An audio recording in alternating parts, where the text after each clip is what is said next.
George Santos, the name that once sparked whispers of political ambition, now serves as a cautionary tale of what happens when ambition goes unchecked and spirals into a criminal debacle. Imagine a figure who didn't just stretch the truth, he shattered it, twisted it, and wrapped it around himself like a protective cloak.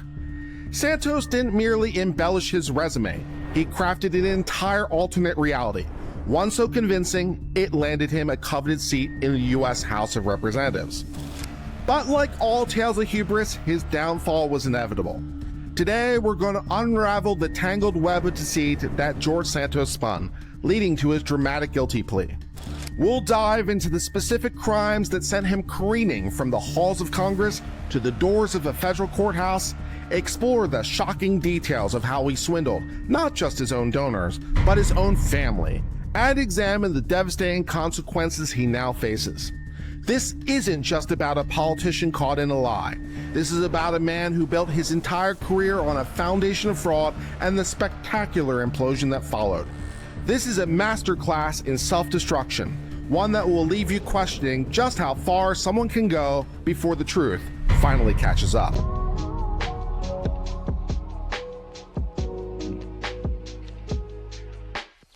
George Santos, who won a seat in Congress as a Republican from a strongly Democratic district, has pled guilty to wire fraud and aggravated identity theft. These aren't your run-of-the-mill political missteps. These are federal crimes that carry serious consequences. So, how did we get here?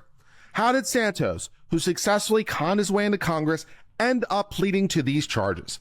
The answers lie in a web of deceit and pure, unadulterated ambition. During his 2022 congressional campaign, Santos did what many politicians do. He asked people for money. But unlike most politicians, Santos wasn't just content with your average fundraising efforts. Santos decided he had to step further. He defrauded donors, lied about his finances, and even stole the identities of his own family members to fund his campaign. And that was just the tip of the iceberg. To understand how corrupt Santos's actions were, we need to look at the specifics of the charges he is now convicted of. Because this isn't just a story about one man's fall from grace, it's a story about the erosion of public trust and the consequences of unchecked ambition. So what exactly did George Santos plead guilty to? Wire fraud and aggravated identity theft. These aren't charges that you can just brush off with a ukulele and a round of golf at Mar-a-Lago.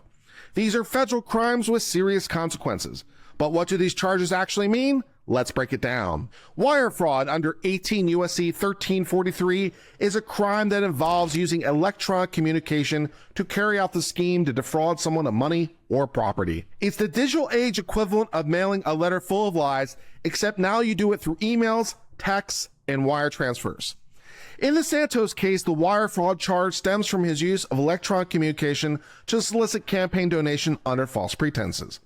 He promised donors that their money would be used to help him win a seat in Congress, but instead, he used those funds for personal expenses, things like designer clothing and luxury goods, in addition to an OnlyFans subscription and God knows what else. Now let's talk about aggravated identity theft. This is where Santos really crossed the line. Under 18 U.S.C. 1028A, aggravated identity theft involves knowingly using someone else's identity without their permission in connection with certain felonies, for example, wire fraud. Santos didn't just steal money, he stole identities. And not just any identities. He stole the identities of his own family members and other donors. He used their credit card information without their knowledge or permission to make fraudulent charges to his own campaign, all to fund himself and his own lavish lifestyle. These charges alone are enough to sink any politician's career, but Santos didn't stop there. He also faced charges of money laundering, theft of public funds, and making false statements to the U.S. House of Representatives. Well, if you thought the wire fraud and identity theft was bad, listen up, because we're just getting started. George Santos wasn't content with merely defrauding his donors and stealing identities. No, he had to go that extra mile. What kind of overachiever would he be if he didn't also get his hands dirty with some good old-fashioned money laundering and theft of public funds? This guy was apparently running the entire white-collar crime gamut. Money laundering is all about making illegally gained money appear to be legitimate. In Santos's case, he laundered the stolen campaign money by moving them through various personal bank accounts. He used this laundered money to fund his personal lifestyle, Think luxury brands like Hermes and Ferragamo. Now, these are the kinds of brands that even politicians with actual money might hesitate to buy because of the optics. But Santos, he was living the high life on someone else's dime, quite literally. Then there's the theft of public funds. You would think with stealing all that money from all those donors, Santos wouldn't need to scam the government as well, right? Well, you'd be wrong. During the COVID-19 pandemic, Santos applied for unemployment benefits, claiming he was out of work. The problem? He wasn't unemployed. In fact, he was working as a regional director for an investment firm, making a very competitive salary. But hey, why not grab that extra $24,000 in unemployment benefits if you can? It's not like anyone's gonna find out, except of course they did. But wait, it gets even deeper. Santos also made false statements to the U.S. House of Representatives. When you run for Congress, you're required to file a financial disclosure statement that outlines your income, assets, and liabilities. Santos decided to get creative with his math, inflating his income and assets to make himself look more financially stable than he really was. He claimed to have made $750,000 in salary and between $1 million and $5 million in dividends from a company he owned. The reality? At the time, he had less than $8,000 in his bank accounts. So after all this, George Santos decided to plead guilty. You might be wondering, why would he do that? Why not fight the charges like he publicly stated he repeatedly was going to do? Well, when you're staring down the barrel of that federal indictment with overwhelming evidence against you, sometimes the best evidence is to cut your losses and hope for a lighter sentence. But don't think for a second that Santos is going to get off with merely a slap on the wrist. By pleading guilty to wire fraud and aggravated identity theft, Santos is looking at a hefty prison sentence. The statutory maximum for wire fraud is 20 years, while aggravated identity theft carries a mandatory minimum of 2 years.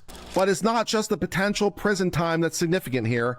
Santos has also agreed to pay restitution of over $373,000, a sum that reflects the financial damage he caused to his victims. Now, the actual sentence Santos will receive is up to the judge, who will consider the U.S. sentencing guidelines and other statutory factors. The guidelines take into account the severity of these offenses, Santos's lack of prior criminal history, and the impact on his victims.